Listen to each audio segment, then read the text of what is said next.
one change. Yes. The order. I'd like to move one change of order. I'd like to move the police report up to just past 5, call it 5:80 before 6.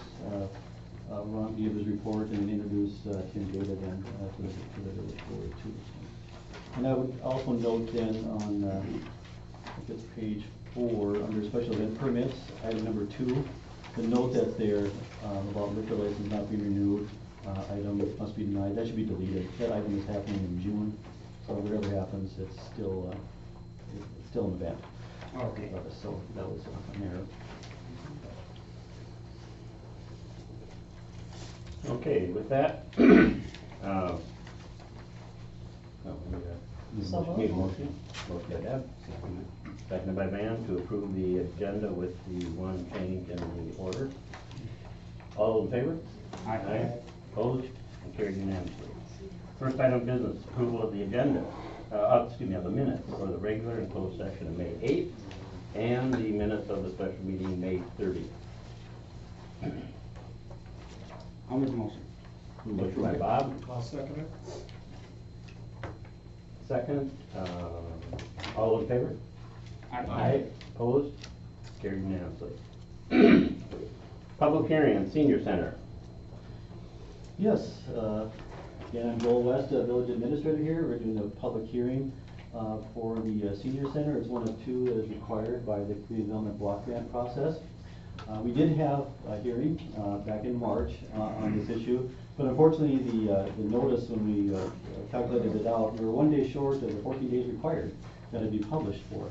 So we've republished the notice and we're having the hearing again here tonight. There's handouts there, I don't think they've left, about the public hearing here that's going on. At the last meeting, some items did come up that I thought I'd address before opening up for questions. One was, what's the definition of a senior?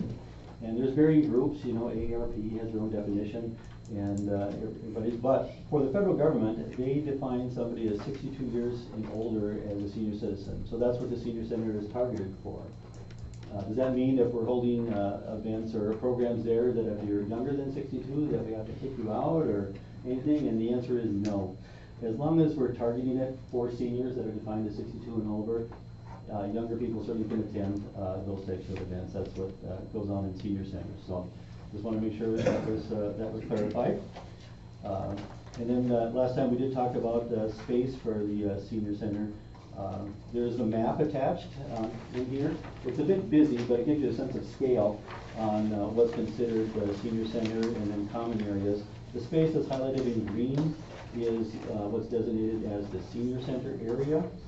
And then the spaces that are in the blue area are the common spaces. Some of them are the hallways, the large meeting room, business center, village boardroom, portions of the library, the bathrooms, the stairways, the hallways, the terrace, the IT room, utility room, lower level lobby, and elevator areas. And then in the pink areas are areas that are not considered senior areas. So what has been accomplished then is by taking 100% of the cost for the green area and allocating cost to that, and then varying percentages for the other areas. And there's a chart attached for that too. So I think all in all, we pointed out, the allocated share space is just under 1,500 square feet, and the space that's green on the map is almost 3,000 square feet for the senior center. And the grant amount is, as we talked about last time, is up to $488,610. And again, it is it's half the cost up to that amount. And so the final amount will be determined when all the project costs are in, and it's been reviewed by the State Department of Administration and then their crew. But we do have, as we recognize, costs and matching money in excess of what's required to receive the full grant. So we're anticipating the full grant amount. So at this point, I guess I'd open it up to any questions.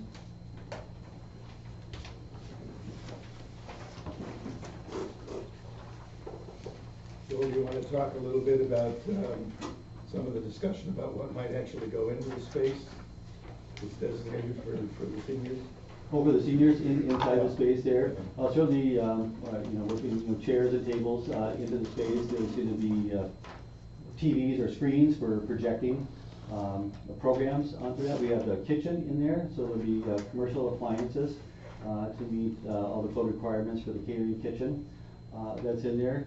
So there's a lot of things that can be utilized for a wide variety of programming.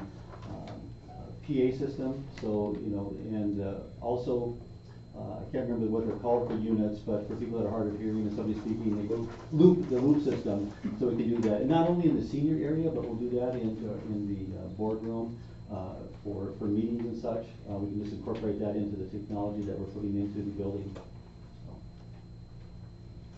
Will there be a locked area for storage for the seniors? Yes, there is a locked area for storage. It's on the outside of the hallway.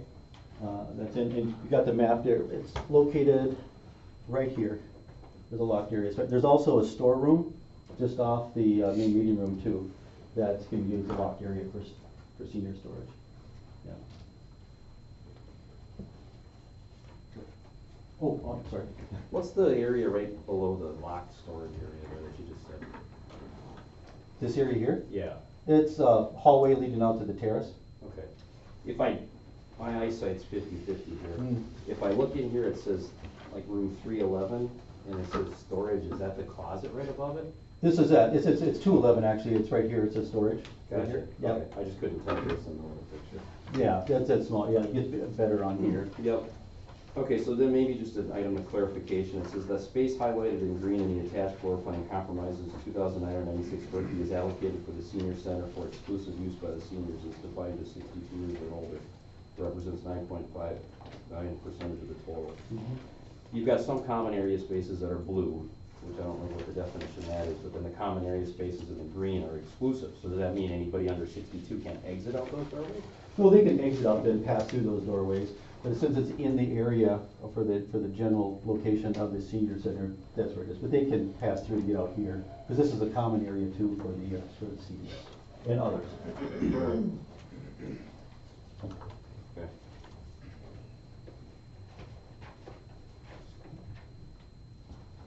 Is that like during a fire or something? What's that? The exit? Yeah, I just thought it was odd the way it was worded. Usually wouldn't say a common space is exclusive use for something.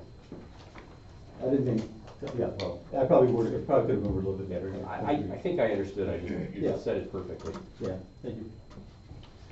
All right. Any other questions? I know it's been, oh, go ahead. I've attended the last several meetings with the seniors. It's been very engaging to work with them and look forward to the programming. So I think we're all excited for that, so.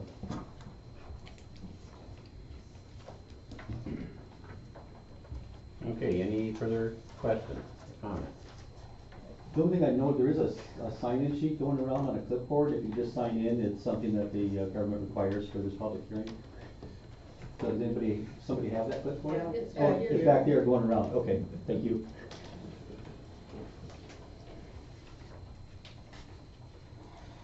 Okay, if there are no further questions or comments, we will close the public hearing.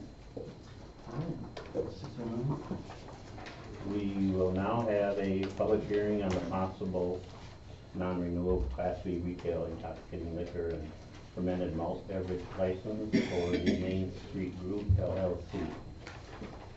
All right, this will be similar to the one we had at our special meeting on the 30th. This is a public hearing on the non-renewal, as Gary pointed out, and it's based on our civil proceedings under our village code.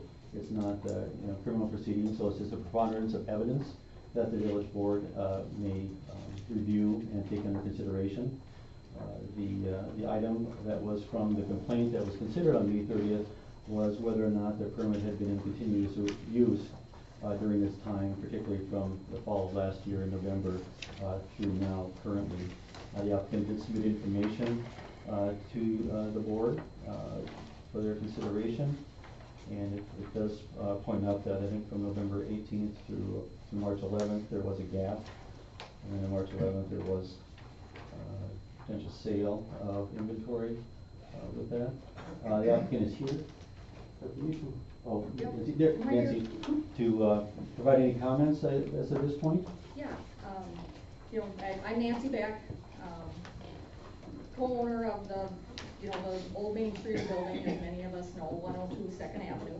I supplied that timeline because there had been questions and the statute read about abandoning the premises and that sort of thing, and that certainly has not been true. So we are requesting to be renewed, and we are asking just for further participation in getting a quality business in there. And as these developments have happened with this project, I have this on our timeline, but the gentleman here, Christian, that is with me, we met last Thursday. Things are moving very quickly. It appears that we're gonna be able to make a partnership with him to get a new restaurant in there. And we should be able to do it within a month if all goes forward. So I am requesting the renewal so that we can continue and get this up and running. And so, Christian, if you would like to stand up, he currently owns Voodoo Restaurant in New Richmond. He is an experienced chef and operator, and so he was willing to come with. So once again, we are requesting the renewal so that we can continue with getting good food downtown. So, any questions for Christian?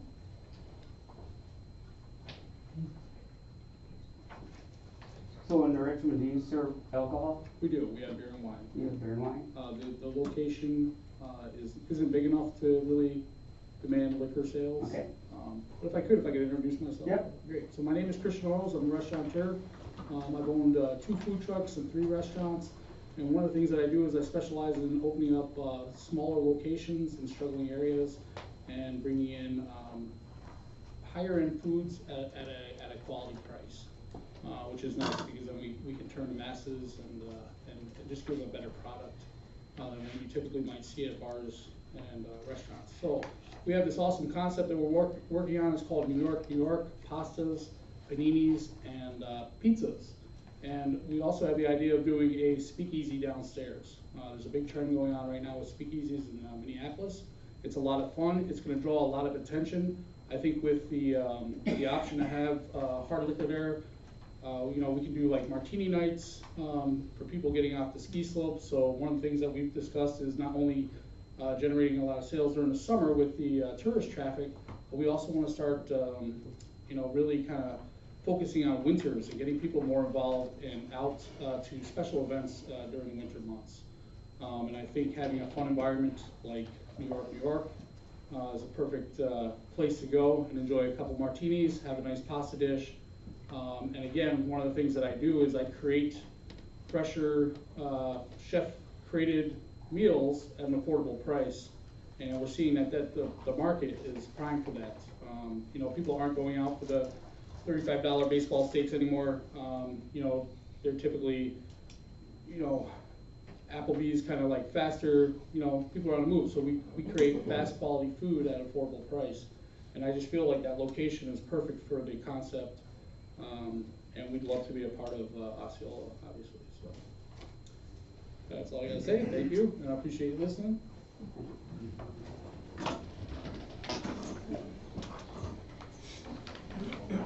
Any questions? If you had a special tonight, Kristen, what would it be?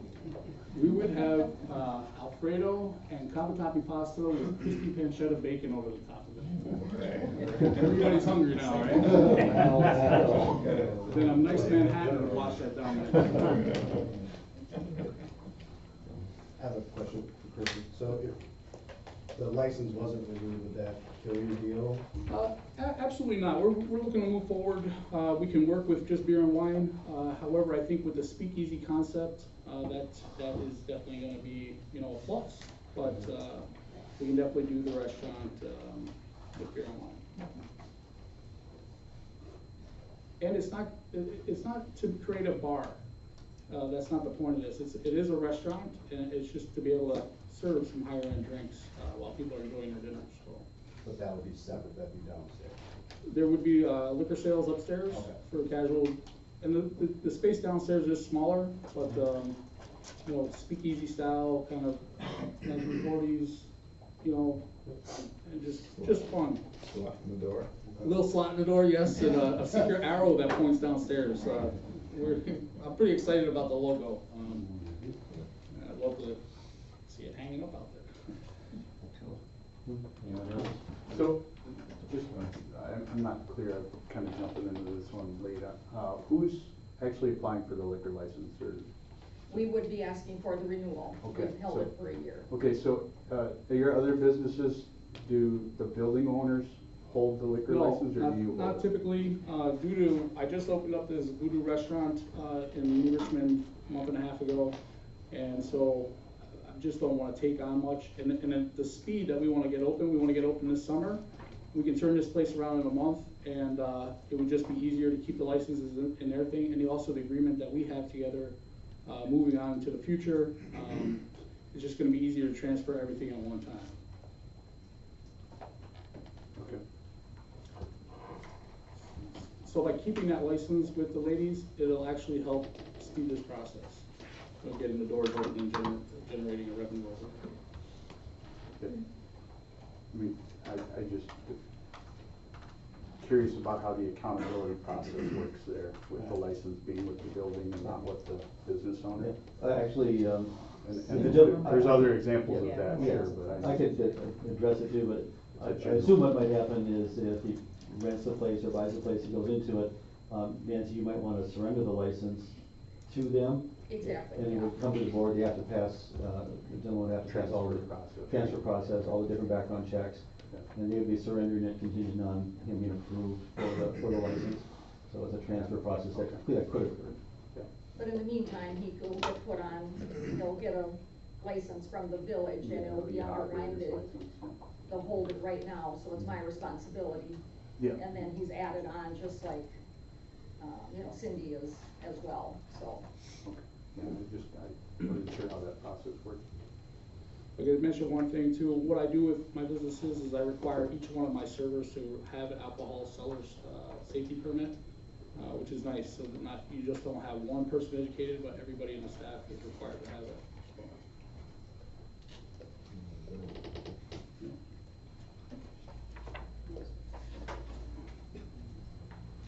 Anyone else? Just to clarify for everyone, we're not taking action at this point in the agenda. That'll be coming up later in tonight's agenda. This is just public hearing and hearing any comments. In addition, that we had heard on May 30th. It'd be good to have that corner used. Yes, it would. So how, if you don't mind me asking, is this kind of going ahead, this is just a side item? Like, if this falls apart tonight, does your deal? Oh, no, absolutely, we're moving forward, we love the location, we So love you're the town. very interested? I think, you know, so the way we vision the restaurant, we have, you know, a nicer dining restaurant upstairs. The speakeasy would actually be an asset, you know, a place to come hang out after skiing or fishing, and, you know, just a kind of nicer space, nice leather chairs, you know, darker woods, so just kind of like an upper class place to come and have a drink. But the restaurant, yeah, it could be fully functional with beer and wine, so. Cause it will be open all day, 7 Yeah, days a 7 week. days a Breakfast will week. be served also.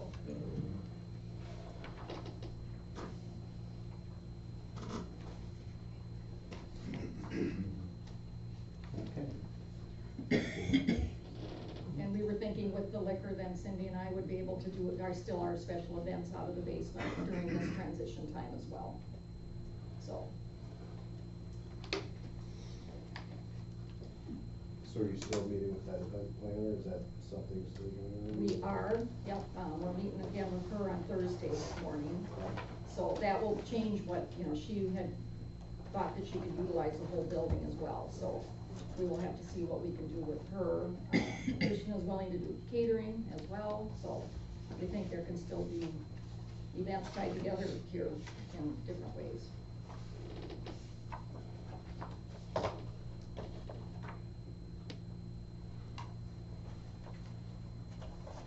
Okay, anyone else? Before we close the public hearing. No, I have a question. Mm-hmm. Back in 2012, we had 15 liquor license. Why do we not apply for another license? Okay, that's been covered. Yeah, another license is not available. Our population would have to increase by a couple hundred to do that. It would be a reserve license. And that reserve license would have a $10,000 fee with it. But, so we're not eligible for another license. So we haven't gained 500 people since 1979 that was used for the baseline for this? 1997 is the baseline, yeah. 1997. Now, we haven't gained enough population in order to get another license.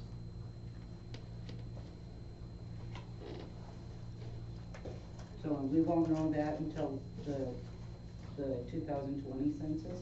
Yeah, the state does estimates every year, so they might go off of that, but I don't see it rising fast enough to, it might make it by 2020, but probably not.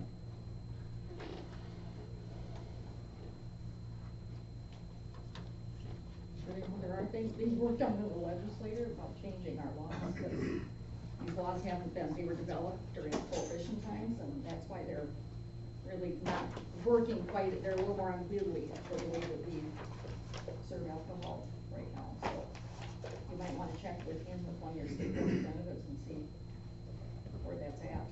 'Cause there has been a movement to update the liquor laws and licenses in the state.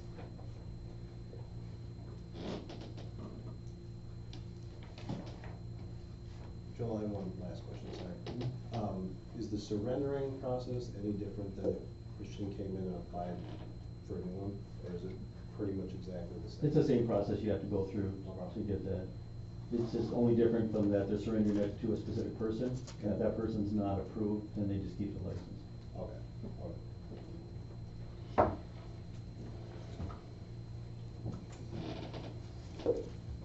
And to remind everyone that the licenses run through June 30th, that they are renewed for the fiscal year July 1st through June 30th. So when someone gets a license during that time, it runs through the June 30th of the following year.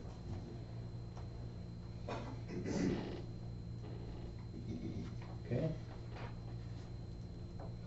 If there are no more questions, we'll close the public hearing. 6:23.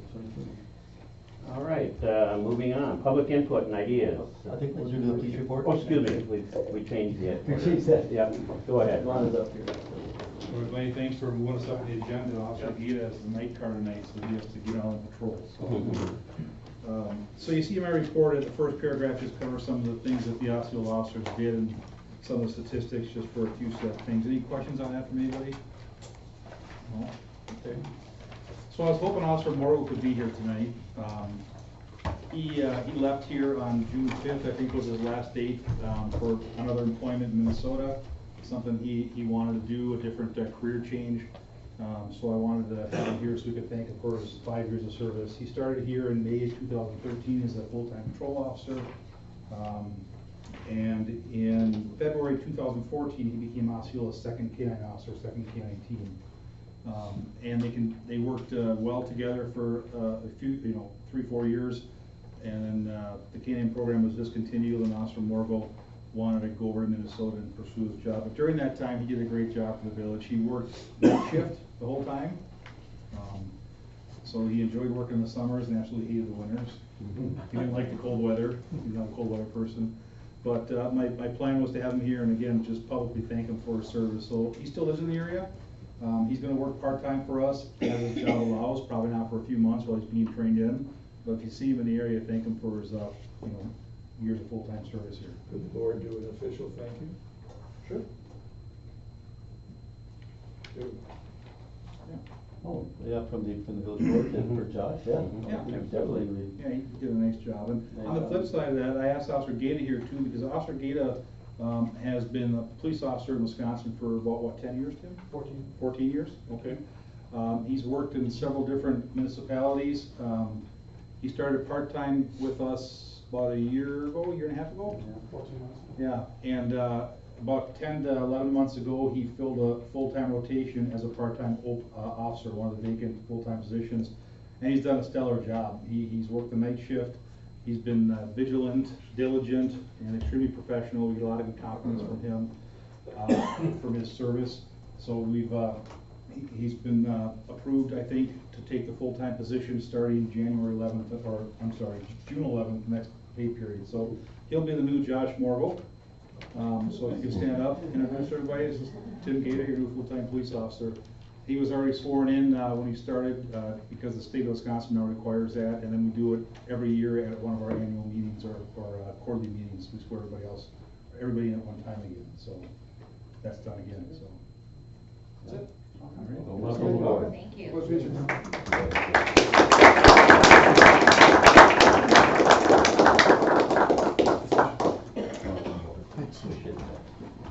And last Tuesday, we held some interviews for some more part-time officers. You know, I talk to you about this every time. It seems like every month it's like Groundhog Day, because as soon as you get potential candidates, they come and they go, or they get hired away just as quick as you can try to recruit them. We do have a couple candidates now we're backgrounding, and we're fortunate if we can get these two to work for us. One has some years of experience, the other one is fresh out of police academy, so we got quite the mixture, but I'm excited to see how well they train, and I know they'll do a good job in the community, so that's what we look for most. In May, I worked at the Osceola Medical Center and Adapt Pharma to implement a Narcan program for the village of Osceola. Long overdue. You guys have all heard about the opioid epidemic, how it's just not only sweeping this area, but the whole country. And in addition to accidental overdoses, first responders, police officers, firefighters, there's been a bunch of accidental exposure to where people have been sick and almost died. So took some time to implement, but we have our policy shored up on that. Adapt Pharma offers Narcan at 40% cheaper than hospitals can purchase that for cost, just for first responders, which is fantastic. All the officers have gone through training, and this is what they will carry on their person and an extra in the car. It's just a 4 milligram nasal spray of Narcan that you can use. So if someone's unconscious or sick and you suspect drug use, you apply it. Wait a couple minutes, if no response, you apply it again, and hopefully, at least in the village of Osceola, EMS will be on scene soon enough too and give them some quick transport. But unbudgeted expense, but I think expense that's well worth it, and one that I'm pretty sure will save a life or two in the near future. So we did implement that, which was cool. So, and then been working with Polaris for about 2 years on a possible donation for an ATV for the Osceola Police Department. And I got a call last week, a message left saying that the request was approved, and they're just trying to find us an ATV. So that's great news. Once that's received, we'll get some graphics put on it, some emergency lights, get a trailer. We'll use that for special events, for other events in town, for assist on search and rescue or medical affairs. So we'll be a great addition. I think it's great.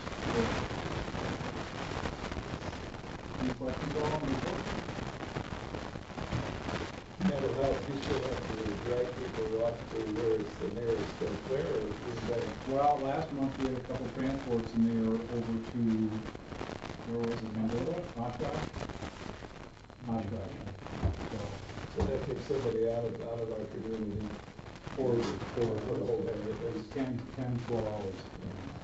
Yeah, in fact, in that case, At our expense. the mental health emergency came in at like 10 o'clock at night, or 8 o'clock at night, and they won't medically clear till 2 o'clock in the morning. Well, at that point, the officer that was already on 8 hours. You can't send him on a 12-hour transport, so then he had to wait at the hospital until 6 o'clock in the morning with the person until the next car checked on. So it essentially tied up officers in our department for about 18 to 20 hours. The system's broken, it needs to be fixed. There needs to be more options locally. You know, I mean, we're right next to a metro area, but because it's a state line and funding, and I think they're looking at trying to change those laws, but again, I hate to say it, but Madison, Milwaukee are down here and we're up here. You know, that's the deciding factor, I think. And if the state wants to ask me about it, I'll tell them. So, So then, Polk County's covering this? Polk County has to follow state statute in order to get stuff paid, and they have to contract with beds in Wisconsin. And so, the closest beds normally for us are Eau Claire, but a high percentage of the time they're always booked and filled up, so then it just goes out from there. So there's no reciprocity or anything, the No. opposite way? No, none for the metro area right now, currently. But yet they can bring their prisoners over here? No, they don't. They Oh, they can't. do? No, sometimes people from Minnesota with mental health emergencies are brought to the hospital by a private car, and then it's up to us to deal, because they're in our jurisdiction, that's where it happened at, that's what was reported. But police agencies don't bring people here for mental health emergencies, or if they're under arrest, because then they can't bring them back across the border without extradition. So, Yeah, I think that's gonna go by the wayside with, even with the child support now, there's extradition. yeah, well, there is, to move anybody from one state to another, there has to be either waived or it has to have a hearing for that, so. Right? Thank you. No other questions? Thank you. Thank you. Okay, we will return to the order of the agenda as you have it. Next item, public input. Tanya Berg from Farm, Feral, and Stray. Oh, is Tanya here? She thought she'd be here. If she's not, then we can move on to anybody else. So, Okay, okay, we expected her. we expected her, so. Other business, conditional use permit for 611 3rd Avenue. Yes, Gabe Saluka, owner of 611 3rd Avenue, is requesting a conditional use permit to build a 28 by 40 foot accessory structure on his property. Property is in an R3 district. He has over an acre of property, about 53,000 square feet. By our code, any accessory structure over 400 square feet requires a conditional use permit. Planning Commission reviewed this at its meeting last week and is recommending approval to the village board for the plans. And also the fact that these had been two lots and they are at the county listed as two separate lots. I know Mr. Sluka tried to combine them, but there are two separate mortgages on them. As part of our conditional use permit, we'll require that we'll consider them as one lot for the purposes of our zoning and for the issuance of this accessory structure permit. I'll make a motion that we approve. I'll second. Motion by Van, seconded by Bob to approve the conditional use permit for 611 3rd Avenue. Any questions or comments? All those in favor? Aye. Opposed? Carried unanimously. Conditional use permit for 707 Chieftain Street. Yes, a similar conditional use permit, again reviewed by the Plan Commission last week. This is on a lot that's 7,500 square feet in size, but it's for accessory structure that'll be used as a garage. It'll meet all the setback and lot coverage requirements. So I recommend approval. I'll make a motion. Motion by Bob, seconded by Jeremy. Any questions or comments? All those in favor? Aye. Aye. Opposed? Carried unanimously. Market and Johnson, pay request number 9 for Osceola Fire Station. Yes, the pay request of $2,625. It's getting down near the end. I know we're doing punch list items up there too, so there'll be a few items to complete, but it's reviewed by the architect and we signed off on it since it's running on the agenda, so.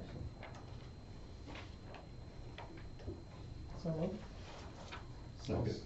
Motion by Deb, seconded by Van. Any questions or comments?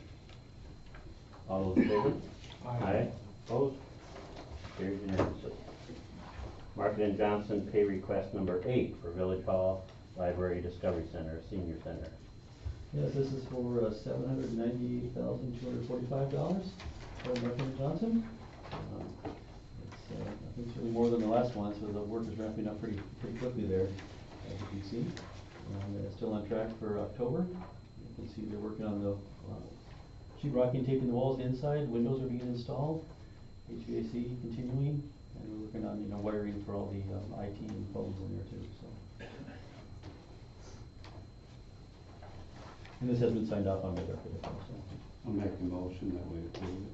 I'll second that. Motion by Van, seconded by Bruce, to approve Market and Johnson pay request number 8. Any questions or comments? All those in favor? Aye. Opposed? Carried unanimously. Good Life Manor, formerly Dignacare, update on project and construction start date. Yes, I think I'll clarify, I called it Good Life Manor, but that was, it's called Good Life Senior Living. And Pete Sampier and Steve are here to discuss where they're at with the project, to give us an update, since it's been a little while, so. There's Pete there. Would you like us to Oh, stand oh, so everybody oh, can see up You here? could put that up right up here if you want. You know what, I printed out really long. Oh, you did? We'll hold it. I actually brought the updated plans, but Okay. this is sort of a schematic, and we made it linear because the plans you really couldn't see. So, Oh, nice. it actually does look nice long too. Very attractive. So, in essence, this is a linear form because on the architectural plan, you wouldn't be able to see it. Yeah, it's kind of actually U-shaped in the architectural plan. yeah. Exactly. If you could hold that, Pete, I'll just. It fits on the lot. It's hard for you to see. I did provide the board with a copy of what you emailed to us too. Okay, so I did all right. do that. And you just can't see that it's U-shaped like that to fit the lot. And this here is the main focal point, and the wings kind of come in a little bit, but I just printed this off on the one that we're just completing, in Hugo. And I had that, it's basically identical to that building, other than it fits this lot better. So, as far as start date, we just have a couple items that we have to complete, and then we have contractors signed up, and we're planning on breaking ground very soon. It is still 32 units like originally proposed, right? Yep. Same. Yeah, as a little background, the project was originally started by another group, and I was involved in the group. I had the part that we traded the land to the city for that piece, and so I was working with that group trying to get it, and it didn't happen. So the guy with Hugo, the Hugo property, and myself, we got together, and then we went through the process of getting the financing together for both of them, and really as one project with 2 buildings. There's an economy of scale of building these, and you want to have 60 to 80 units according to the management companies, and so what we decided, we'll do the 2 buildings in 2 separate buildings, one in Hugo and one in Osceola. And so we did the financing together as one project, and we got it approved, and we were going to go with, actually we thought Osceola would be the first one to get started, but the financing was through the SBA, and they required that I have ownership of the land for 2 years. Well, we had just gone through the trade, so that didn't qualify, so then we decided we'd do Hugo. And then during that time, the lender that had financed both the whole project decided that about a month and a half ago that they had too many senior housings in their loan book, so they weren't going to do Osceola. So then we had to re-scramble. So anyway, there's been a little bit of a few hurdles to overcome, but the Hugo one here is about 98% complete. I think the blacktop, the curb, and this, it looks, I mean, obviously it looks very similar to this, and the building we're doing up there is going to be virtually identical to it, except that it's more of a 90-degree angle, if you will, L-shaped than this. So we have another lender that's on the line for it. We had to get the plans that had expired here, and then it was originally through the other group was a different type of a plan. It was a modular plan, and this is stick-built, we did Hugo stick-built, and Steve and his company, even with the winter that we had, built Hugo pretty much on time with what we had originally anticipated. So that was a pretty good feat in itself with this last winter. So we actually pulled a permit last December with the idea we might be able to get started in March or April, but the financing, some of the approvals and some of those hurdles that came up, we do anticipate that we're going to be able to get the okay now that we just got the permits back from the state and they're approved, or the plans, excuse me, back from the state and they're approved for us to get started. And now those go to the bank, our lender, so that they can give us the final okay, and then we should be able to break ground. So keep our fingers crossed and hopefully we'll get this thing done. So that's the status. Completion date? I know you don't know yet when Pardon? your completion date? You don't know when you're starting yet, but how long do you typically? Well, that's your question, that's your answer. Joel's been on me for the last couple months, by the way, wondering when it's gonna happen, and I told him last email, I think I told you, well, the owner said I have to be done by Christmas, so, I think we feasibly can, again, weather plays a whole bunch of, factor in that, but I think because this is identical plan now to what we just built, we did a lot of changes as far as to upgrade with the plan. We went with a little more open field in the hallways, and then we added some bathrooms to every room. And we had in-floor heat to every bathroom, and then we had in-floor heat to the bulk of the common areas and offices and kitchens. And we changed the kitchen layout too, to where we built-in freezers and coolers, and kind of did it more of a practical, really long-term, nice plan. And so we'll have it dialed in. So I think there will be no changes on this one because it is pretty much identical. So I plan on being done by Christmas. I'm going on vacation in January.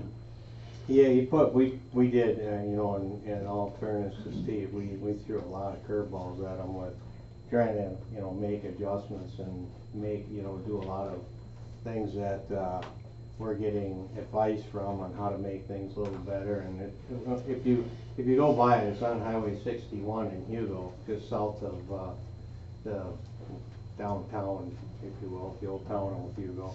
And still he's been able, what is it, 9-10 months now?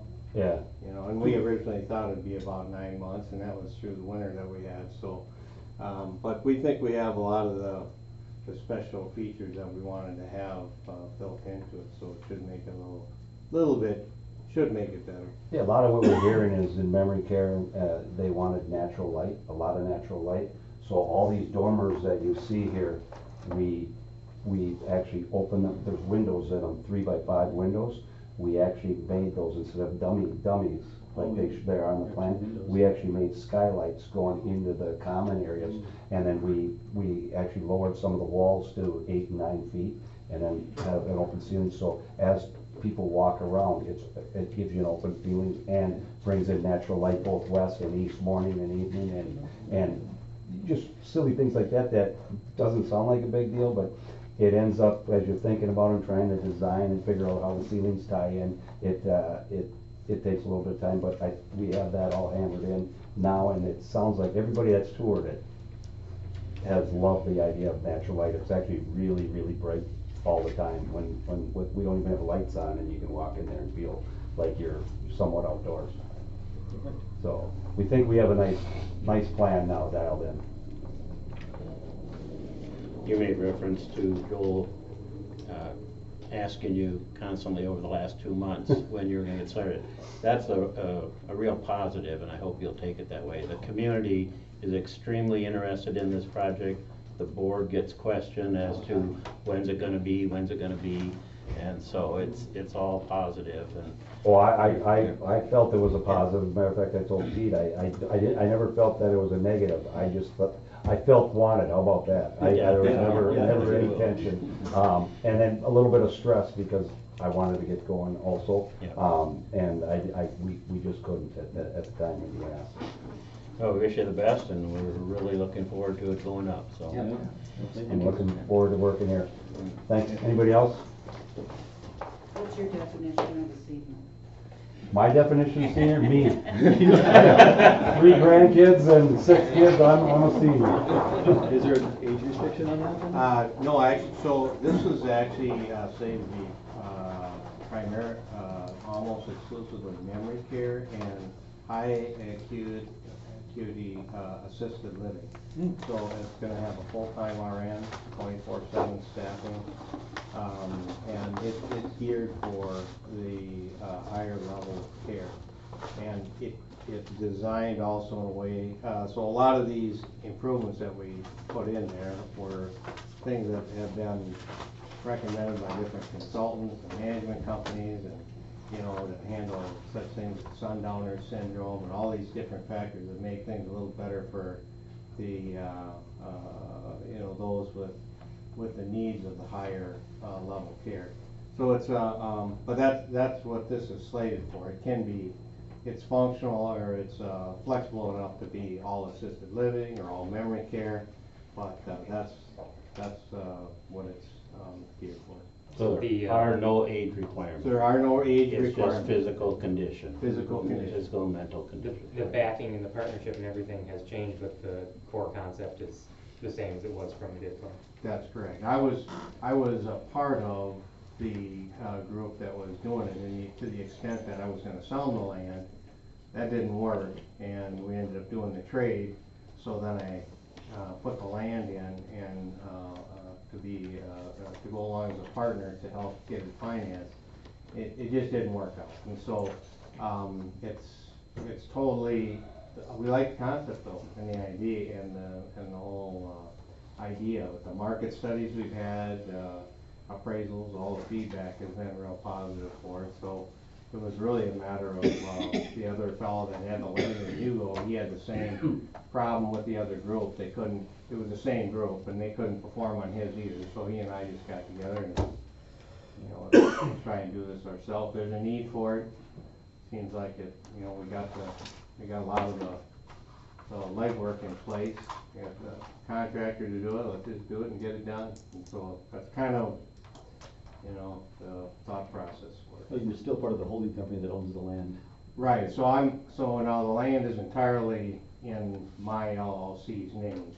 I'll contribute it to it, and then there'll be a partnership that will own the building with, and I'll be a majority partner of that, and I'm also majority partner in the Hugo project. Kind of an interesting note too, that we noticed as we were building, we kind of made all the rooms very identical, both on the assisted and on the memory care, so that as they transition from assisted to memory care, they don't feel like they're moving into another part. It's just basically from one section of the building to the other, where it's more secure for memory care. That's the only difference you'll notice is on memory care, it's with the security wise, is nobody can go in and out without proper credentials. Anybody else? I got a question maybe for Joel. What's the name of the road that that's on?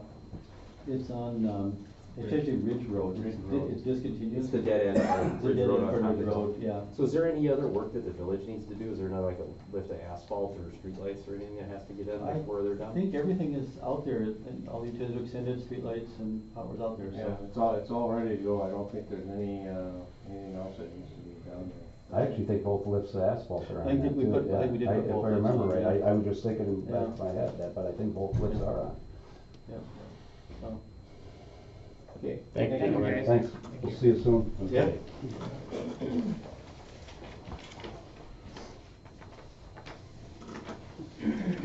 Resolution 1806, authorizing the issuance and sale of the 1.695 general obligation promissory note. Yeah, this is following up from the action we took at our special meeting. I mean, as we postponed this to our next meeting that we have, our attorney was out on vacation, and then we were working with Mark Erickson at the bank, and then he was out too for vacation and some other issues too, so, but we'll bring that back then. Okay. We'll talk at the end of the meeting about possible date to meet. So, let's work through it. Okay, applications for licenses and permits. We have many before us. As always, we can take them by classification or within that classification. If we want to separate them into different groups, we can do that as well. So, first up is Class A and Class A. We have two before us, Osceola Liquor and Gas Limited and Osceola Foods Inc.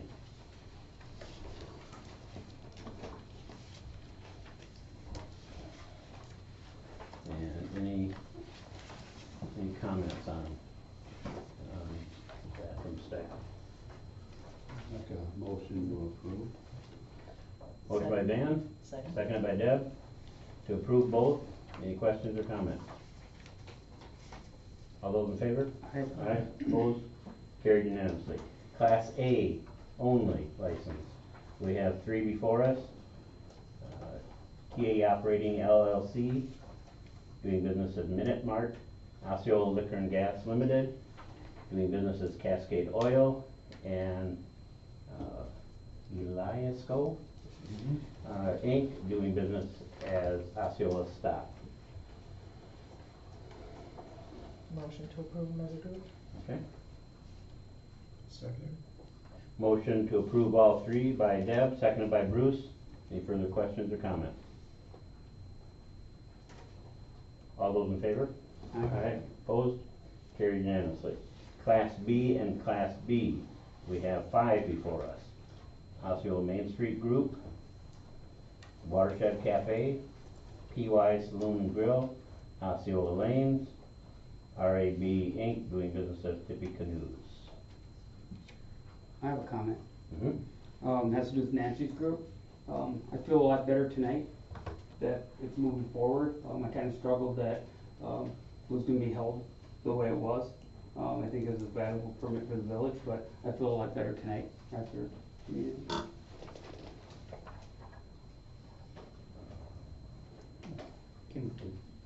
Can we still separate those out, however? Yes, you can, if you wish. Okay. So we will separate that one from the other four. So we'll take action first. Watershed Cafe, PY Saloon and Grill, Osceola Lanes, and Tippy Canoes. Motion to approve those four? Motion by Deb. Seconded by Bruce to approve those four. Any questions or comments? All those in favor? Aye. Opposed? Carried unanimously. We then have Osceola Main Street Group. Now, we had a question at the May 30th meeting regarding the 90-day, and we were going to research that between then and this meeting. Right, whether the 90 days lapsed? you mean? Yes. And the 90 days did lapse between November, I think it was 18th, and March 11th. It did lapse. And they did supply us with information, but there was no additional, like, receipts of sales or things that could be counted as a sale between that November and that March date. Okay. I have a question, Joel, and I don't know if you can answer this for me, but does bartering count as use?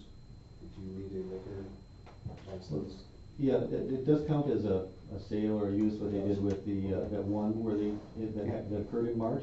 But there was still a 90-day gap between November and March. But the other one can count, it's not as clean cut as an outright sale. Yep.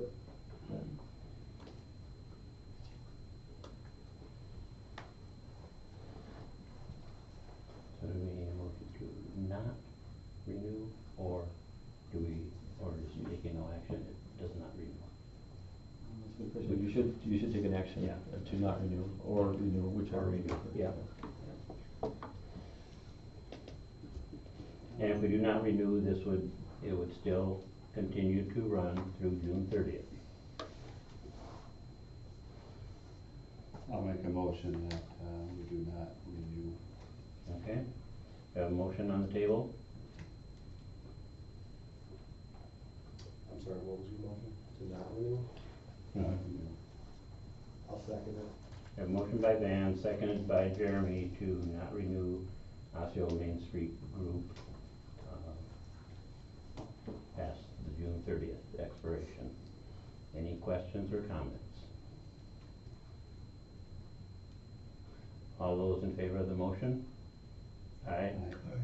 Opposed? Abstain. Okay, we have a 6-0-1 vote with one abstention.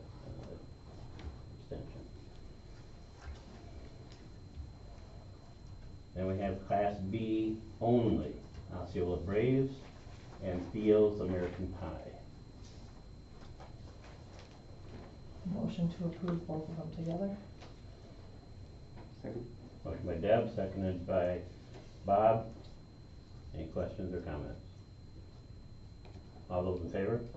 Aye. Opposed? Carried unanimously. Class B and Class C, Rumor Has It Bar and Grill. And that is, for clarification, that's in your packet, Class B beer, Class C wine. Motion to approve? Second. Motion by Deb, seconded by Bruce. Any questions or comments? All those in favor? Aye. Opposed? Carried unanimously. Cigarette licenses, we have 10 listed there before you. I will not read them all. I'll make a motion to approve. Okay, motion by Bob, I'll second. seconded by Bruce. Any questions or comments? That's with the, all existing conditions? All those in favor? Aye. Opposed? Carried unanimously. Jukebox license, we have 3 before us. P-Wise, Rumor Has It Bar and Grill, and RAB Inc. doing business as Tippy Canoes. Motion to approve? Motion by Deb, Second. seconded by Van, to approve all 3. Any questions or comments? All those in favor? Aye. Opposed? Carried unanimously. Mobile home license, Robo Village, 86 spaces.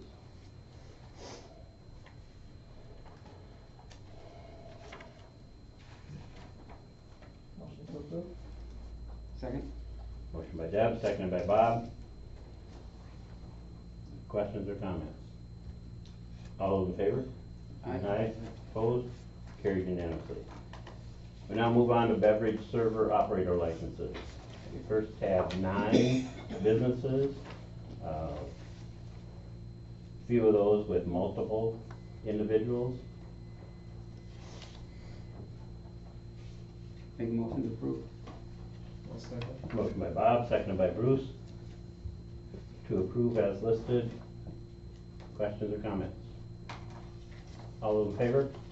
Aye. Opposed? Carried unanimously. We have new. We just dealt with renewals. We have new, and we have 7 businesses, most with multiple individuals. Motion to approve them all?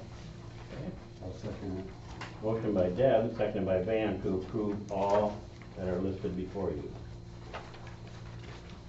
Any questions or comments? All those in favor? Aye. Opposed? Carried unanimously. Moving on to special event permits. We have 2 before us, Christine Elmquist and Tony Bodelson, Farmers Market, Mill Pond Park, and Nancy Beck and Cindy Thorman, Whiskey Barbecue and Cigars at 102 Second Avenue. I had one question on the whiskey one of the Mhm. mapping of where the food truck would be parked. Looks like last year we parked on Second, right up adjacent to the curb next to the building. Okay. And that's the main reason for the special permit, because you're kind of pulling it off and parking the truck.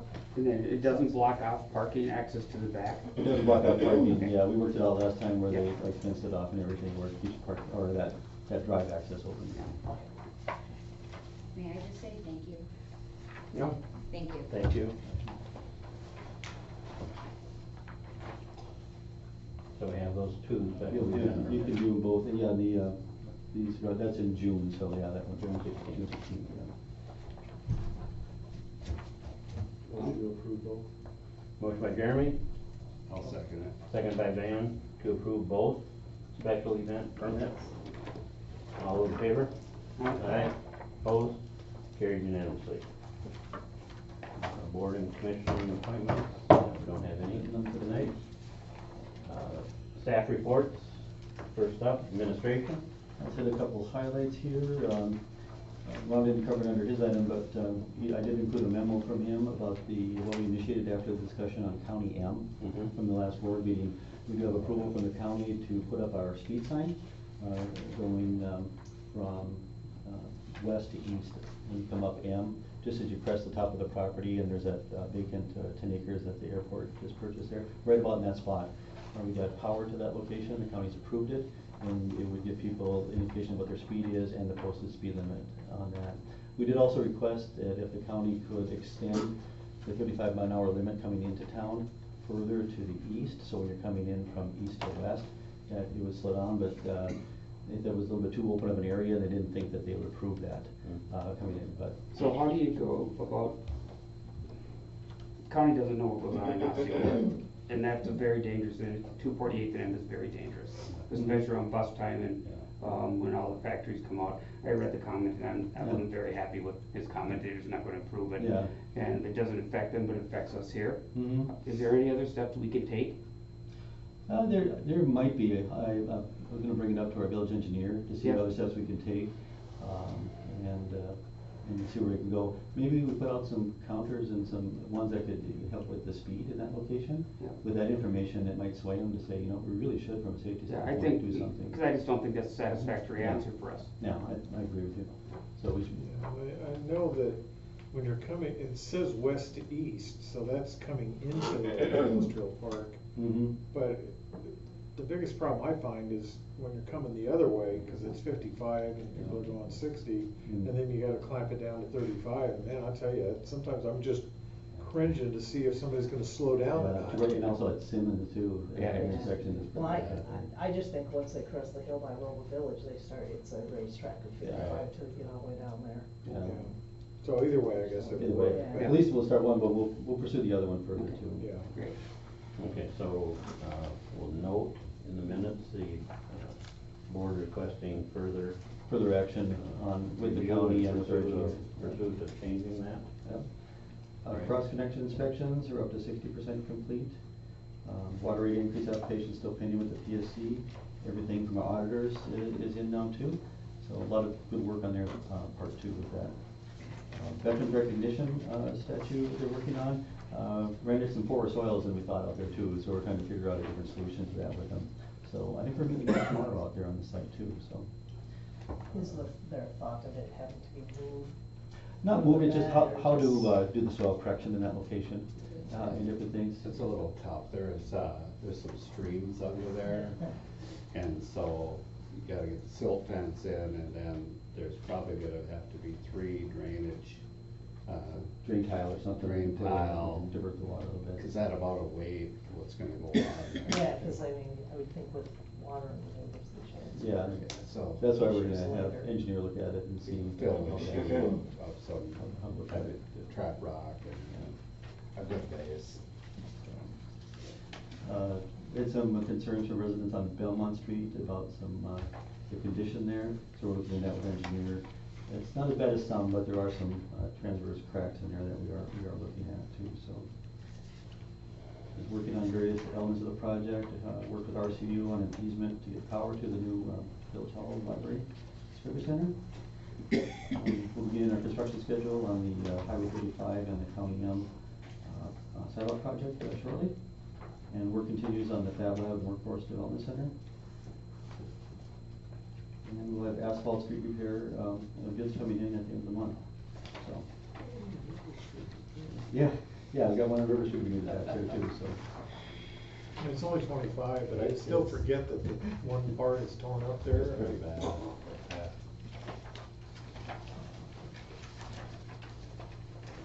All right, any questions of Joel? This is one of the lengthiest reports that you've had in a very long time. A lot is going on. There is a lot. Feels good though to get them moving. Yes, Keep thanks moving. for all the information. All right, next up was police. We dealt with that earlier when we moved it up. Library. Hello. And I think I have about the shortest report. Everything's going great. Great, thank you. Right, yeah, bye. But that doesn't mean we don't have a ton going on. It just means I was too busy to report. We have 3 new library board members you guys approved last month. So they started last month. Very fun, very excited, fresh blood on the board. We're going to be doing some orientation, some training at this month's meeting. John Thompson, whose name you'll hear frequently, he's the director of our library system, Indian Head Federated Library System. IFLIS, you'll see it in my reports. So he's coming to this month's meeting and he'll do some training for the board. They're also going to be looking at our bylaws and going over those and reviewing those and revising those this month and maybe into next month. We had a great Movies Under the Stars, River Days weekend. We had a great turnout. The movie Wonder, it's a wonderful movie. Rhubarb Days Saturday, rained and rained and rained and rained. The morning, actually, I spoke with the people who did the pancake breakfast, and it went really well. They had a great turnout, almost as well as last year. I talked to Christine from Community Homestead about their bake sale, and they did really well. They had a little left over, but she was pleased in spite of the weather. Our bake-off went really well. We actually had a number of families turn out that morning. We had Magic Norm in the library. We moved him into the library, and of course the library was packed. But we had, the show must go on. It's always interesting to see what the weather's going to be like that weekend. So that kicked off our summer learning program, so that's up and rolling. We have reading logs coming in, bunch of events going on, stuff happening all throughout the week, almost every day. A couple of things, the 100 Women, 100 bookshelves. Last I heard we're up to 108 bookshelves, so that's awesome. And the Friends kicked off a campaign. They're going to be selling book plates for new materials in the library. It's $20 a plate, and we'll be selling them in the library as well. And you write your name, and then the money will be used for new materials when we move into the place, and then we'll slap your book plate on a book in the library. Really fun to encourage your kids, grandkids. They can come in, write their names, and a few years from now they can see what their handwriting was 3 years ago. It's always kind of cool to do. We have a staff member left, Jada. She graduated, she left, and we have a couple college students back looking for the summer. So yeah, that's what we have going on. Have you walked over and checked out the library at all and the construction? No. You don't have to be afraid of. I go there every chance I get. In fact, I'm going, I snuck in on a tour tomorrow and a tour on Thursday as well. And the windows are amazing. Yeah, I drive down 3rd Avenue to come to work every day so I can see the progress. But the windows, I mean, what a difference. It's just gorgeous. Yeah, it's gorgeous. So I was going to say too, we are finalizing our shelving, getting that ordered. Our furniture, I mean, we're down to like stools and all that kind of stuff. So that's going to be when we get all that ordered, because gosh, I've never purchased so much furniture. I've never planned a library before. And yeah, it's very exciting. It's going to be the library. I mean, the whole building is going to be gorgeous, but the library, I'm biased obviously, but it's going to be the most beautiful library I walk into. Like, it will be. It's just gorgeous. How do you make the move then? Are you gonna get a bunch of help to do Yeah. this? Yeah, we're actually working on a plan right now. We've talked to a number of moving companies, so we've got a number of estimates and that type of thing.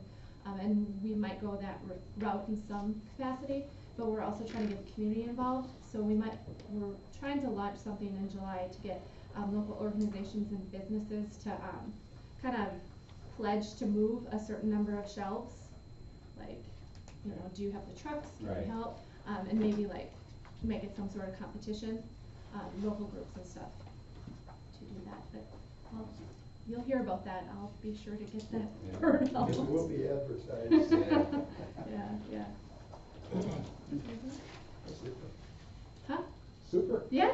cool, thanks. All right, thanks a lot. Public Works. Todd. Hello, good evening. So, coming off of April, which is still winter, managed the month of May, extremely busy. Banners and American flags were installed, up and down, both Cascade and Chieftain, meeting, all the seasonal deadlines. Memorial Day, I think we had, Armed Forces Day as well earlier in the month, so we were able to meet those deadlines. We all know the Highway 35 chip seal project kind of came a little bit out of nowhere. But obviously it was underway during our town festival. Of course, it's one of the busiest times of years for us. I think we had 4 special event permits, not to mention, you know, the 24 spaces we maintain and mow and take care of, trying to make everything look good. But state contractor, they lost their sweeper. They had 2 inches of gravel down, you know, on the ground. So of course they looked at us on Friday at 9 a.m. So it just shows how much we really came together as a team. With Mike Mound's maintenance efforts with the sweeper, it was 100% ready to go. Our new hire has been here for 8 weeks, Justin Schill. His ability, you know, to just take direction, think on his feet, and help fulfill all these permits for rhubarb days, pancake breakfast, and everything that we provide for the weekend. We met all of our deadlines, including with the state contractor, and getting everything picked up. We felt it was important to do everything we can, not only because rhubarb days, but with all the traffic, motorcycles and things like that. We just wanted to avoid any accidents through 243 all the way to 10th Avenue. So on the park side, we collected over 800 leaf bags throughout the village during the month of May. That's essentially one for I think every home almost, but that's quite a few leaf bags. So of course we were working on our compost pile that's located out at the airport, and we turn that at least monthly to create compost that we can use ourselves and also for the residents to pick up. We also collect and process brush throughout the village, accumulating over 20 cubic yards of wood chips. That's also something that we recycle, reuse. We try to be careful with any invasive species being chipped in. We don't want to transfer buckthorn around the village, but those are also available for residents to pick up down at the shop on the Depot Road. And of course we use them for our own projects as well. Working with the Osceola Trail Group, we managed to cut on a 2.5-mile trail through Showboat Park, and it was fun to work with them and be able to be staffed and be able to help them as much as we could. And it was very successful. They actually featured it during Rhubarb Days weekend in a 2.5-mile run. I'm sorry, a 5K. 5K run. You know, it's going to primarily be used for fat tire and mountain bike kind of a track, but it's a pretty diverse trail and can be used for many different things. The Give Back Day was also featured in the month of May. It was a complete success. We'd really like to say thank you to the group for all the hard work they did.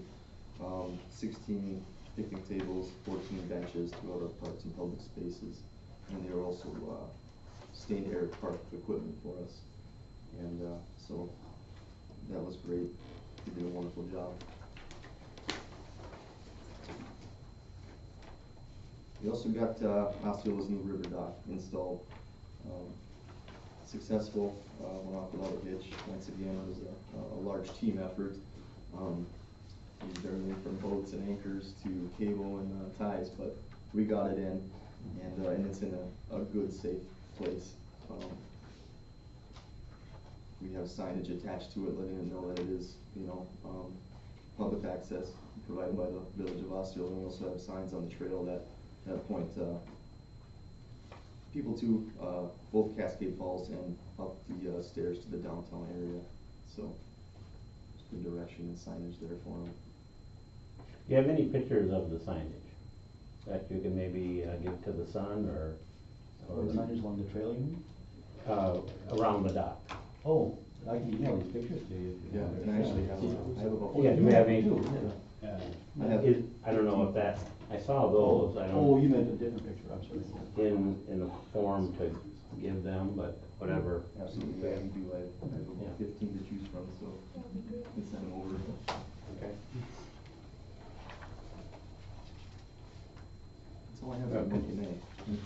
than that, not that much, huh? Right.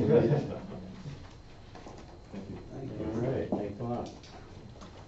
Just wanna know if you want to, we're doing flushing and things too, so we're going pretty well. Okay, Joey, fire report, boy, thanks for your patience. Oh, yeah. Boy, I'm just patient. That's part of our business too. We don't go fast all the time.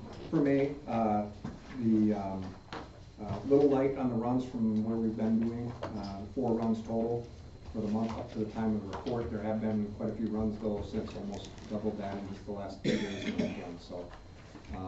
But for the report, 2 runs in the village, 2 runs in Farmington Township, with 1 tree down on a power line, motor vehicle accident, helping assist on traffic control, and 2 smoke or fire alarm calls that we went en route for. And over the weekend, not on the report, 2 calls in the river, so river season, people are out there. So one was a welfare check to try and find an individual, and the other one was to help mutual aid with St. Croix Falls above their dam. So, and then another traffic accident out on Highway 35 in Farmington Township, helping assist traffic control and scene safety. So, still doing very good on the average run of turnouts. Probably up some from the weekend's runs, but the 4 runs listed still averaged 8 members per response. We had open house on Rhubarb Days on that Saturday morning. Turnout was pretty good despite the rainy weather. People were coming in pretty much on a steady basis throughout the day. And it was good to have it open, and at least people that were curious and wanted to see showed up and took an interest in what they were, what we put together up there. So we did a little work up there while some of us were hanging around, and took care of some things that as we had been for the last several months. But it was good, and people were very receptive and interested, and spent quite a bit of time when they were there. So the update on the new hall, it's not completely inclusive, but a few highlights. The letters for the building were hung since the last report, so that looks good. Is a nice addition. At least it gives that very definitive definition to the building now on the outside. So the exterior, and down a little lower, the sign is out front, is in progress. I know we're working on that. You know, we forwarded a higher resolution image for them to complete the sign so that they can get that going. But I do believe that design has to get completed, and we are working on approval for payment and stuff. So that's where that's at. The exterior lights on the northeast corner of the truck bay, probably looking at it now that it's been up a while, that does shine quite directly across the road into residents across Highway 35. Would request that we can maybe look at that to see if we can turn that slightly to be sure that we can still accommodate the lighting of the lots, and still maybe minimize that impact to residents across the street as a good gesture. While up there anywhere, there still are some wires that are hanging out and dangling. There's a cap up there that needs to be replaced anyway, so that should be done and enclosed. That's been out there, I do believe, since February. That's been an open-ended item that needs to be completed. The truck bay will have additional yellow safety paint added to the columns and floor markings for backing in rigs and stuff. The fire department will be doing that, so that'll be done by the firefighters. That'll be coming up here. Awnings over the doors and rain and ice buildup, that was on previous updates. I still think that is, it has been highlighted on here that we will definitely want to address the drainage issues and the grading coming in on that door. On 3 occasions since the spring and during the thaw, we have had water come in under that door and then spread across the floor in the meeting area there. So it will cause water damage to those walls if it's not dealt with at some point. So awnings over the vents and the electrical panels on the south wall is something we should be looking at on the south wall of the building. Exterior bay window up front, we're pretty much done with a lot of the stuff on the inside, but we do want to repair and refurbish that window on the outside. It does, the roofing is sagging, so the decking underneath the shingles is worn. That'll probably need to be replaced. Patch the gaps. There's gaps around those, so the wood still seems to be pretty intact. So we can do most of that, and we'll plan on doing most of that work ourselves as the firefighters. will contribute that, so. Exterior landscaping around the front of the entrance, still needs to be completed. And then landscaping, grading, and gravel on the south side of the building. Proposal is being worked on right now for those costs. We're also trying to be sure that we can minimize any cost for that. And the firefighters have also indicated they will provide the skid steers to do spreading and do the labor in order to do the work. But so for that purpose. And we still do need to finalize our radio cabling to run from the corner where the radio signal's coming in off the tower into the bay area. And we'll be doing that work as well. Donnie did ask if we could bring up, just as an update, as a sideline, I know that you guys saw me bring them in for the packs. We had bought, the village had purchased these packs for the fire department 2 years ago. Anybody that was on the board recalls. Our tanks were going out of service. They have a service life history where they need to be replaced. Packs were replaced. Since the last report, we did take, we had added 2. So with the new packs on the hull, normally we have 1 FLIR thermal imaging camera that was purchased. This one happened to be purchased by the Friends of the fire department for the fire department. But as you can tell, if we want to have a thermal image camera, if we're in scene or in an area where we don't have visible sight, it could be search and rescue inside a building, a smoky building, or even identifying where seat of the fire is at. We would have to carry this in our hand separately, clip it to our gear, and travel in. So with the Friends also did upgrade these packs this month, the highest purchase we've had as a group donating to the fire department. So we really appreciate that from them. The thermal imaging capability that's in this camera right now is now inside the pack. So the guys, if they do have an incident, they don't need to be carrying anything in their hand.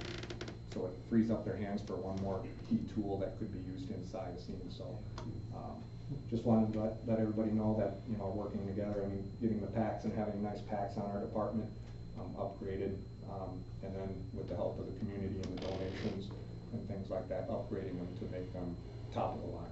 That's great. So capability that probably isn't on a lot of departments around here. So together, getting that up there, so awesome. Our students went to WITC for this year's class. They all got into class, and the instructor on the first class separated our students from the rest of them and said, well, this is what we'll teach Osceola, this is what you guys have with the older packs. So we're so up to date with technology now that with these style packs, and the safety is 3 times what the older ones were. So great. It was good. So thank you to the village for helping us through the upgrade time period for this for the packs, and we wanted to thank the Friends of Osceola Fire for helping us add to that capability. Nice. You know, ever since we added you to the agenda for a monthly report from the fire department, it's been very informative, and we really appreciate your time in coming before us. It sounds like, what do you think to that? We may have a story there on that equipment, because it sounds like we're recognized for being so up to date. We've got a lot of capabilities there for the safety of our residents, and oh, that's awesome. Safety of the firefighters. Yeah, safety of the Safety of the firefighters, firefighters, that's yeah. just fine. And also, Joey, I'd like to say, from that ambulance board side, thank you for allowing the ambulance up at the fire hall. We're stationing the ambulance up there right now because we're getting cement work and tarring down at the ambulance garage. Fire department's allowed us to go up there. It's worked great, and we appreciate it. Oh, yeah, it's nice. The space has definitely come in handy, and it's been very helpful. Yeah. This weekend, it also showed to be very key as far as our ability to get response in and out in the hall too with the boat. So having some of that extra space in there allows us to be able to not necessarily try and have that boat tied to one of our rigs, ready to go. It can be in the back, and honestly, by the time we pull the truck out of one bay and back it up into the next, which really doesn't take that long, somebody else has already got the boat up to the door, be able to hook up, and we're pretty much gone. So really, by the time we get a crew ready to fully staff the rig and the boat, we're already rolling on those calls. So I just wanted to tell you, we went down for the open house, and I just wanted to let you know that person that walked us around the station had an incredible amount of knowledge and stories to tell us about all the different sections and what we used to have and what we have now in this building. It was very, very informative, and I just wanted to let you know. He did some work on making sure everybody had a story to tell, and that was a good thing, because it really was interesting. They made it very informative. So thank you for that. You're welcome. I'm sure everyone has, I received, comments from some that have gone through the tour, and oh my gosh, they are so impressed. Yeah. The community's proud of it. Good. So, Good, so are we. Thank you. So it's been a good exercise and a good effort to get together and work on some things, and obviously with the list, there's still a lot that we plan on doing in support. Hopefully we'll have the support from the village to make sure we can get materials to help with those projects. But, you know, getting the labor and contributing the time and energy and effort to complete them is not really an issue, so that support is there from the department, so. all right, thank you very much. Well, one more thing, on July 12th, the auditor is coming for the ISO. Our ISO rating of 5, remember I talked to the board about that. It changed now, they used to do it every 10 years, and in 2013 they did it. That's where we combined with the water department for all the flow rates and the trucks and all the mutual aid and all that. Well, now they changed it to every 5 years, so on July 10th, I think, or 12th, he's coming to do the new ISO. We'll have a little bit of work to do on that one. All right. Thank you, gentlemen. Building permits. What a great month. 13 permits, ranging from $2,000 to $375,000 for one permit, totaling over 1.2 million, bringing us up to date through the 5 months, over 3.3 million in building permits, compared to at the same point last year 1.5 million. More than doubled. It's amazing. And last year was a very, very good year. It was a bumper year. Yeah, and now we're more than double from that, so. Any specifics on the numbers, then you can get from Joel. But a great month, and I think just keep rolling, so. Okay, Chamber of Commerce. Let's see. Different screens together here. So I got things to pass out, and first up, it's too bad there's nobody else here to hear this, but Osceola was proud to represent Polk County with 2 Polk County Economic Development Awards this year. Cage Innovation, which is not a new business, but it's new to Osceola. They received the Business of the Year award for Polk County. So that's recognizing excellence in business performance along with its contribution to Polk County and its citizens. So, you know, that's great that we're getting this sort of recognition, and we've all have been pretty busy in Polk County. So for Cage to be recognized, that's just a real lot of energy there, and then to see their new facility. And then from the Main Street viewpoint, to have Dick's Fresh Market won an award this year for Business Service Award.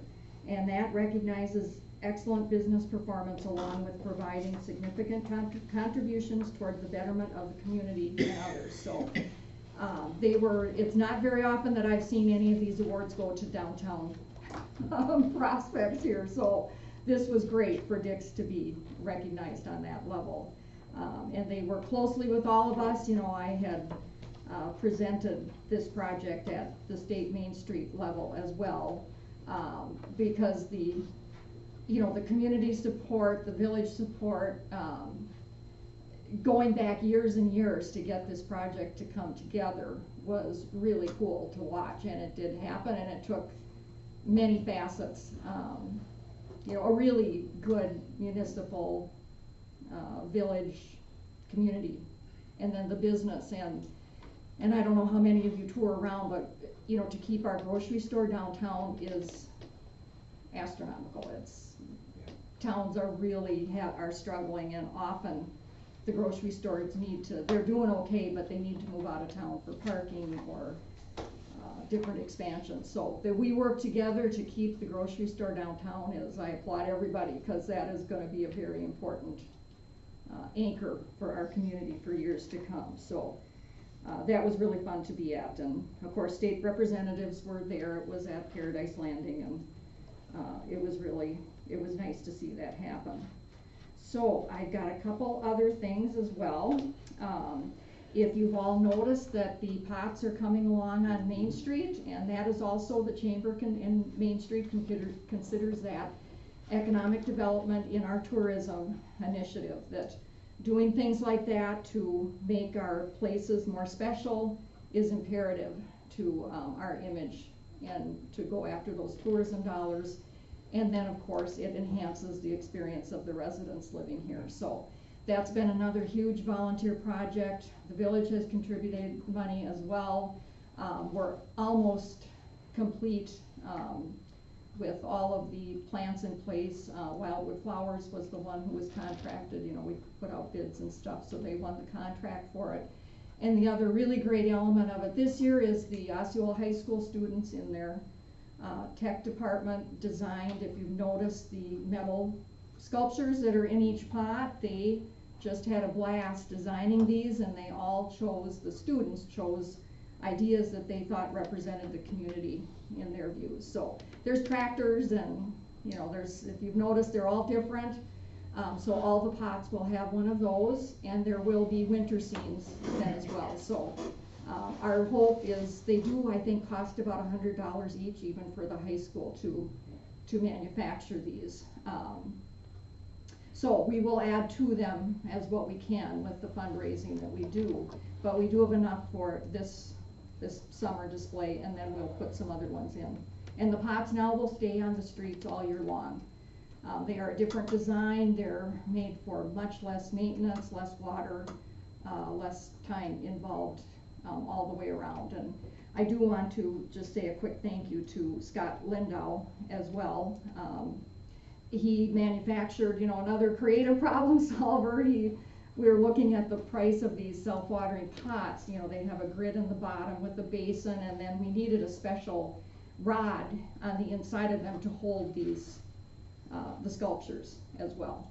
So we're getting prices like of $800 for these pots, and that for each. So we knew that we could not do that. So Scott figured out, as he has done for many of our projects, he created the insert for us. And so I think maybe we spent $100 on each of these pots. There's 2 different sizes. Again, they will stay on the streetscape all year, so we're kind of excited about that too, to have them change out throughout the year, and less maintenance for our volunteer people as well. And the bump out beds are being worked on. The sign on 243 looks great. New plantings going in. We are really hoping to get things on track through the Chamber and Main Street. We are also working with Travel Wisconsin, so we will be highlighted on Discover Wisconsin, and they will be filming at different times throughout the year. So of course this is the focus is kind of on outdoor activities and stuff, so it will be more on the trails and the streetscape and things like that. So we don't have exact date on when they're coming, but we want to be ready because they kind of work around weather and where they are in the state. So we'll keep you up to date on that. So there was that, and the other thing I want to invite you to is on June 21st is we host these. They used to be called kind of a business after 5. Now we've wanted to call them social mixers because that just makes a little bit more sense. So, but the Minnesota Transportation Museum contracts with the St. Croix Valley Railway, and then that works with the Osceola Historical Society. This is a very unique position that they cross state lines. This was a big deal, and they celebrated 25 years last year. So they're having, on next Thursday, June 21st, we are partnering with them to host the social mixer at the depot. So it's actually the Minnesota Transportation Museum, and their branch at Osceola is the official host, but everybody is welcome to come. And then I'm gonna pass these around because you are all invited for a free train ride, an appreciation day on Saturday that they would like to show, reach out to the village. And I gave one to the fire guys, and hopefully we can pass the word around. And maybe you have gotten an invitation already, but if not, I wanted to be sure to get that out. And as many of us are, they are also looking for volunteers. You know, I'm not kidding, the average age of their volunteers is 75. So they need some new blood, and that train work can be heavy work, so. It's been a while since somebody called me new blood. Well, see, But I'm they'll younger be- than 75, so. Exactly. They do training, and of course, there are many jobs to do, but they really are reaching out to more volunteers, and they'd like to encourage more Osceola people to do that. So if any of you have, thanks for doing it already, but please consider some more, because it really is great to have Osceola people on the train and giving some history. People like that connection, if you're there. And John Schulberg is gone, so I don't know who else is gonna Did do it. Eric set a date for that yet, the training? Yeah, well, the training I do not know. Yeah, I was just hoping to pass the word on the ride and the social mixer, so, we could check with them. So if I can just check one more thing, and I think that I've got everything, but, I don't know, I don't want to miss anything, so the funds are the big one for us, and the awards,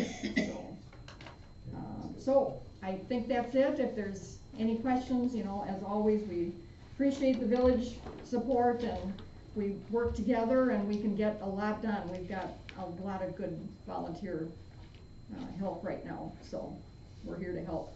One quick question. Sure. On the planter arbor, so that'll rotate out? in the Exactly, winter? yeah. And then next year, will new tech students make new pieces? Or? Well, as we can afford them. I mean, Okay. these are metal, So we can you're- reuse them. You're paying for them? Exactly. Making them? Exactly. Okay. Yep, and I'm not sure, you know, that's just basically materials. Yeah. And that could be another good little side trip, is they are in the process of getting really a lot higher tech equipment for there too, that they can do all this laser cutting and all this They're super stuff cool. now. I mean, they're. So, That's a kind of machine to watch. yeah, You know, exactly, students, yeah. so. And so they learn how to do it, and, but to have the young people think about their town, we're trying to find ways to engage that way with them. And this was a good thing for them to be thinking about what they think about the town represents to them, so. So we see that evolving into even more as they get more equipment, and our funding, of course, it costs us so much more this year doing the pots and all of that. So every year with getting these pots that are so much less maintenance, then we can target our dollars for different facets of the program as well. So anything else, Deb? I know They're we got really lots. durable, because they've already run into it with the lawnmower. Yeah, oh, okay, well, that's what we're hoping is Yeah. durable, so. So Thanks if for you see sticking the around on volunteers, that, I'll too. give them a pat on the back. They were out there this morning digging up quack grass. Oh, yeah, I ran into Maine on Saturday. Is that the grass that's kind of overtaking in Mill Pond? Yes, yes, she said that that's nasty Yeah. business. Yeah, she was out lifting it up on Saturday. Exactly, and yeah, some of that stuff can be really invasive and take over. And then, you know, the rain, the cold, the snow, no rain, the weeds love that, so they take over before the good stuff can grow. So I think there's been a little backlog, but the ladies are out there.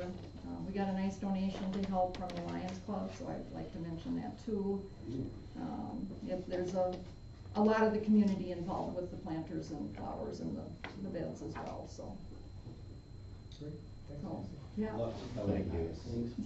Thanks, and again, if you It's can just beautiful. tell the people that are out there doing the work too, Yeah. it's kinda nice to hear Yeah. once in a while, Yeah. so. All right. That's my stuff.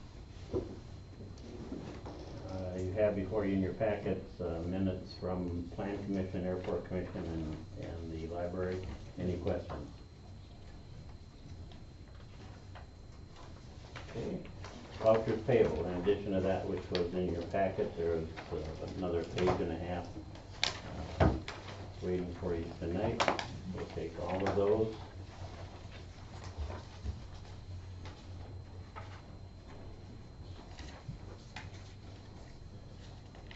Motion to approve?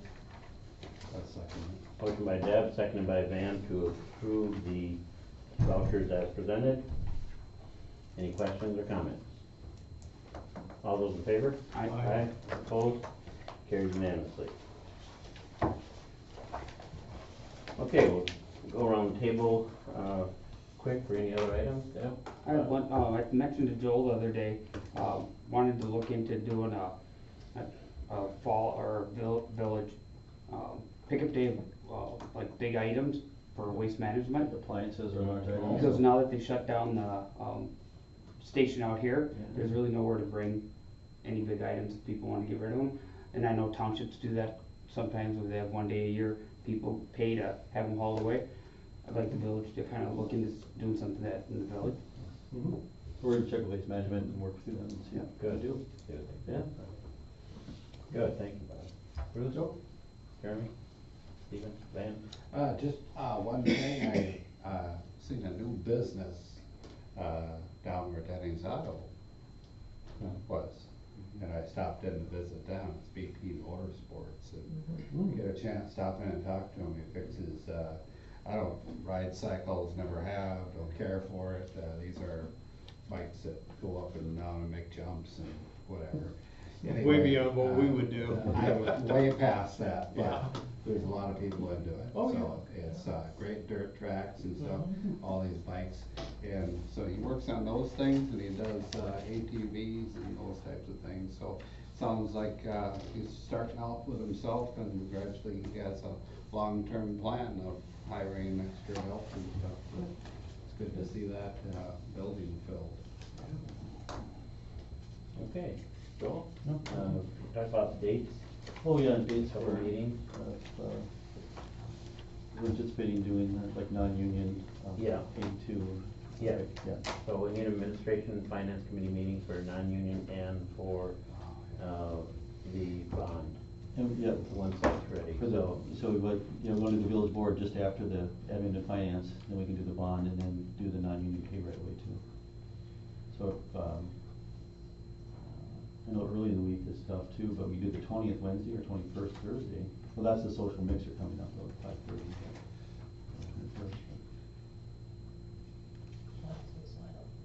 Wednesday's good for me. Wednesday's Yeah. good. Yeah. Everyone? You, Steven? Make it work. Make it work? What do you wanna do, you wanna do 6, you wanna do No 7? earlier than 6, yeah. No earlier than 6? Okay. 6, then we can do admin and finance, you wanna do it just ahead of that, or earlier in the Oh, afternoon? I think we could find, another time. Another time, that's fine. So we're not up against. Up against the time, okay, so we'll do 6 on the 20th, right? 6 o'clock on the 20th for everyone for Mhm. that meeting. For the meeting, and then, And so we have between now and and Wednesday next Wednesday. for the to admin find and time. finance, so. What's your schedule like that? Let's start there. Friday? Friday, I can do Friday. Would you have, do we have the bond? Well, we already basically took action, previously did action, so it's really just coming back before the board with that longer resolution, so Okay. we'll be What Friday are fine. you looking at, this Friday? Mhm. I'm gonna be out of town. Oh, you're out of town, okay. Right. Thursday, Monday? Monday I'm open. Thursday I'm Airport commission at 4, but other than that. I can do, yeah, What time would you be done? We'll probably done at 5. Okay. Should we go 5 on Monday, or should we look for another day? I can do that. You wanna do that? 5 on the 18th then? 5 on Monday? Monday the 18th. Okay. How are we coming on, Public Works meeting? Public Works, maybe after we do a closed session, we can check with people here. We wanna do Public Works next week, and I wanna get a police and fire in next week, or the week after. Okay. All right. does it. All right, Oh, that was the time here, 7:44. 7:44, entertain a motion to go into closed session. So, Motion by Deb, Second? seconded by Bruce. Roll call, Deb? yes. Bob? Yes. Bruce? Yes. Jeremy? Stephen? Aye. Ben? 7-0, go into closed session. You use the restroom. Mhm.